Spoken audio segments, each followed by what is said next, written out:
Hafferen, are you sure? At a fancy restaurant, the CEO glared at me with a frown. Can't blame him. This blind date set up by my college professor, Mr. Smith, was between me, a high school grad who's an average employee, and the CEO's daughter. A pair that totally doesn't match. But the moment I entered the room, she declared, "I've chosen him." The reason she chose me is that she knows my secret. My name is Kevin Thompson. I live in New York and I'm 34. Currently working in sales at a construction company. Day in and day out, it's just commuting between home and work. I don't have friends to hang out casually with. To outsiders, my life might seem utterly dull, uninteresting, and monotonous. But for me, it's comforting. A life of solitude, free from interference, affecting no one. That's what I chose for myself. As I got home, my cell phone rang right on cue. The name displayed was terribly nostalgic. Hello? The caller was my college professor, Mr. Smith. As soon as I answered, his lethargic tone, always so vivid in my mind, began the conversation. Wanna try blind dating? What are you talking about? Are you drunk or something? Well, I might have had a drink or two. But I'm dead serious. So about the date. Wait. I haven't agreed to anything yet. Stubborn as always. It's just 2 hours of your long life ahead. 2 hours won't hurt, right? 2 hours might not hurt, but you know, right? I've decided to stay single for the rest of my life. Okay, then. Let's just grab coffee next weekend and talk then. Let's say 1 p.m. at our usual cafe. The call ended abruptly, and I dived into bed, exasperated. Mr. Smith was never the meddlesome type. In fact, he seemed the least interested in others. It was hard to believe such a person would suggest a blind date for me.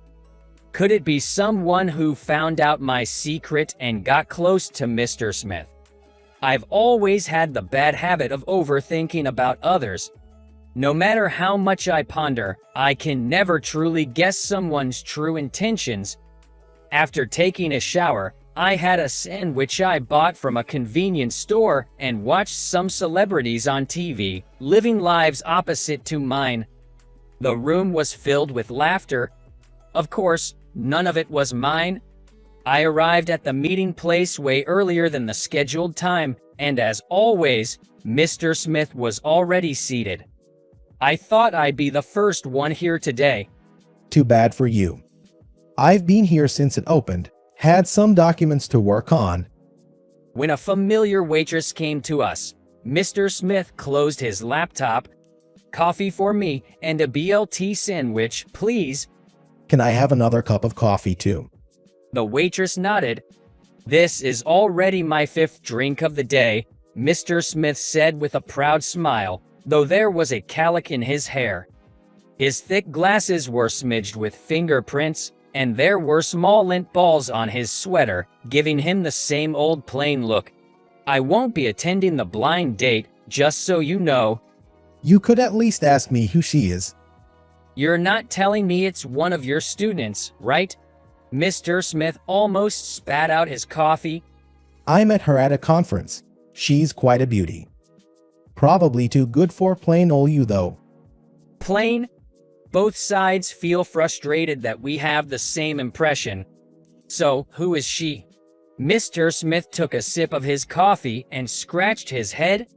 Clearing his throat slightly, he said, Well, she has a lie, just like you.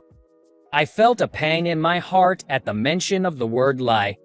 Yes, I have a certain lie about myself that I was aware of.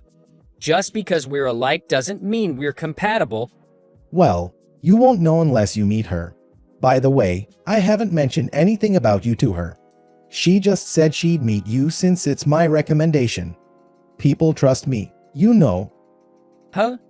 So, the stage has been set for everyone except me. Still, there's no way a CEO's daughter would be interested in an employee with no title like me. Besides, her parents are bound to object to my lie late in life. Regardless, I decided to meet her in my usual suit. I had always thought that the answers to life's choices were predetermined. Mr. Smith had chosen a very upscale restaurant for the meeting. Apparently, that's where she wanted it to be, Welcome, right this way. said a graceful hostess. When I entered the room, I was left speechless by the stunning beauty seated before me. The word ephemeral perfectly described her. She has a delicate and porcelain white complexion, with a hint of melancholy in her downcast eyes.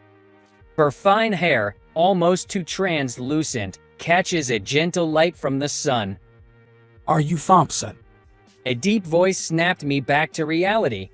Distracted by the beauty, I hadn't noticed, but standing next to her was a well-built man with dark skin, furrowing his brow and glaring at me. Must be his father. Dad, please, you're scaring him, pleaded Catherine. Her voice was as beautiful as she was, and I felt a warm flush spread over me. I heard it was your trusted professor's recommendation, so I agree, but this won't work. I can introduce someone much better than this plain guy. No, Dad, I've made up my mind. I'm choosing him. What? Mr. Smith, her father, and I all exclaimed in unison. Is she out of her mind? We've only met a few minutes ago and haven't even introduced ourselves, and she wants to be with me? I don't know if she is rebellious or what, but don't want to be dragged into complicated affairs. Are you sure, Catherine? She silently nodded. Enough of this nonsense. Her father grumbled. Well, how about we start with introductions? Okay, said Mr. Smith, trying to break the awkward atmosphere, pulling on my arm to have me sit next to him. Once again, this is Kevin Thompson. Mr. Smith started the introduction in a lively manner, so I reached out to shake her hand. Ms. Catherine Miller is giving me a friendly smile, but the gentleman next to her, Mr. James Miller, looks like he's ready to jump at any moment. It's needless to say that the contrasting attitudes of the two are causing some tension. Usually, I work as a salesman at a construction company. How's your performance? Well, average, I guess. The CEO chuckled derisively. For an average Joe from a small company to think of marrying my daughter, you've got guts. Well, I didn't exactly. I continued in my mind, I'm not really trying to marry her, though. Catherine, you see now, this guy doesn't seem to have the ambition to rise up. I can't allow you to marry someone like that.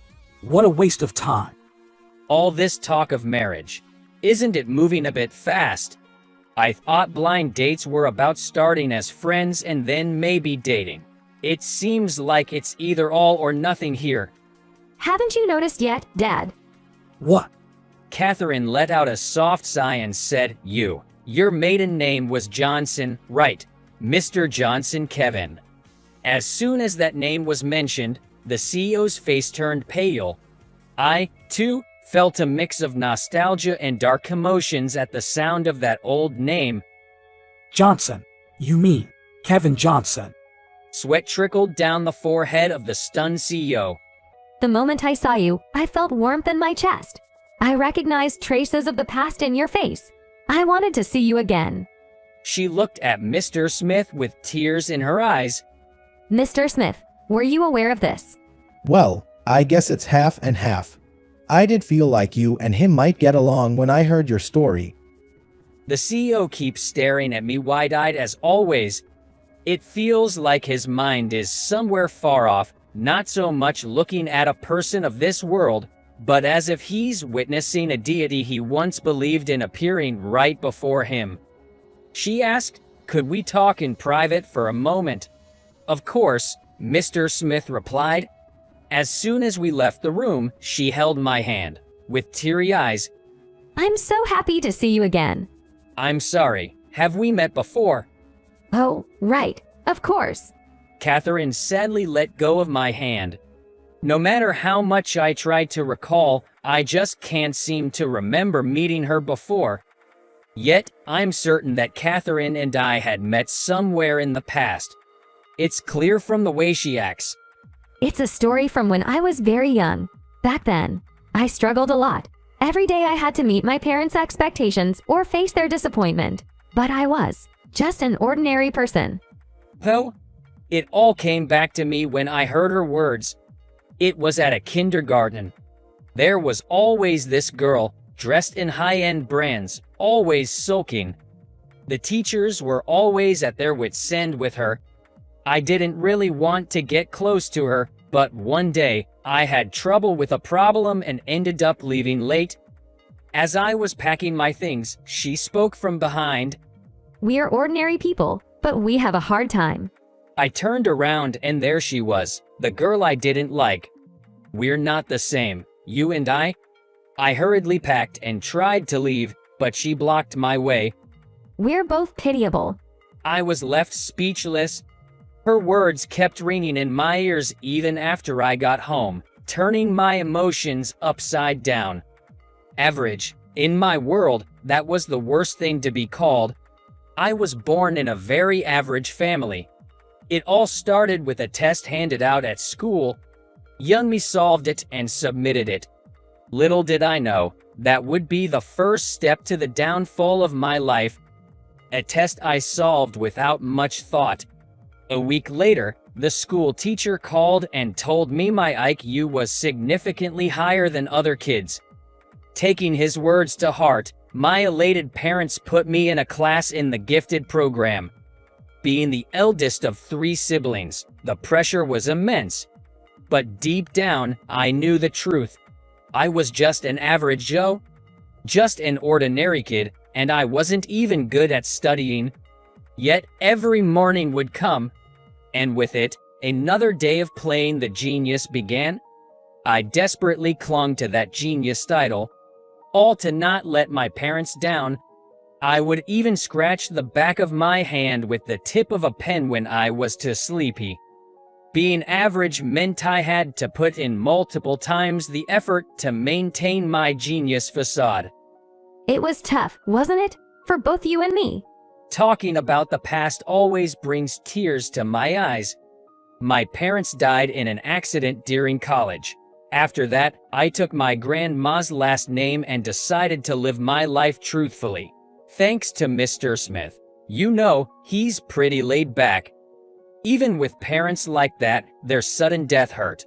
I was devastated, but then he said, "Now you're finally free from their shadow." I'm a college graduate, but I've started saying I'm a high school graduate. My life's been nothing but lies. But if I didn't, my past would. It would haunt my present. I might not have had it as rough as you, but I can relate to your feelings. I used to think, what if I wasn't me? I envied friends who came from average families and lived carefree lives. Catherine gazed at her palms.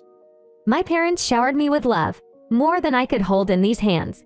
But I was a disappointing only child. I wasn't fit to be a CEO, nor was I the son my dad had hoped for. That's not true.